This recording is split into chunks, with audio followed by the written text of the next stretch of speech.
നഗരത്തിലെ തിരക്കേറിയ ഒരു സിഗ്നലിൽ വില കൂടിയ കാറിലിരുന്ന് രാഹുൽ തന്റെ ബിസിനസ് തിരക്കിലായിരുന്നു. അപ്പോഴാണ് ജനാലയ്ക്കൽ തട്ടിയൊരു കൊച്ചു ബാലൻ നിൽക്കുന്നത് കണ്ടത്. അവന്റെ വസ്ത്രങ്ങൾ അഴുക്കുപിടിച്ചതായിരുന്നു.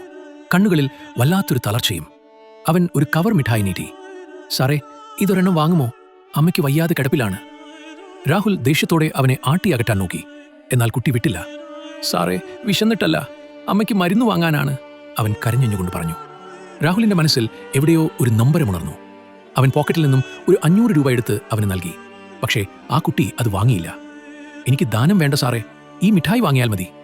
അവന്റെ ആത്മാഭിമാനം കണ്ടപ്പോൾ രാഹുലിന് അത്ഭുതം തോന്നി.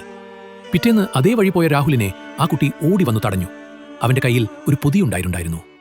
സാറേ, ഇന്നലെ തന്ന പൈസയ്ക്ക് മരുന്ന് വാങ്ങി ബാക്കി വന്ന പൈസയാണിത്. പിന്നെ അമ്മ ഉണ്ടാക്കിയ കുറച്ച് ഉണ്ണിയപ്പവും. രാഹുൽ ആ പൊതി തുറന്നു നോക്കി. അതിൽ ചില്ലറ പൈസയോടൊപ്പം ഒരു ചെറിയ കത്തുമുണ്ടായിരുന്നു. സഹായിച്ചതിന് നന്ദി മകനെ. രാഹുലിന്റെ കണ്ണുകൾ അന്ന് ആദ്യമായി സന്തോഷം കൊണ്ട് നിറഞ്ഞു. പണത്തേക്കാൾ വലിയത് ആ സ്നേഹമാണെന്ന് അവൻ തിരിച്ചറിഞ്ഞു. നമ്മൾ നൽകുന്ന സഹായം ചെറുതാവാം, പക്ഷേ അത് സ്വീകരിക്കുന്നവന്റെ ജീവിതത്തിൽ വലിയ മാറ്റങ്ങളുണ്ടാക്കും.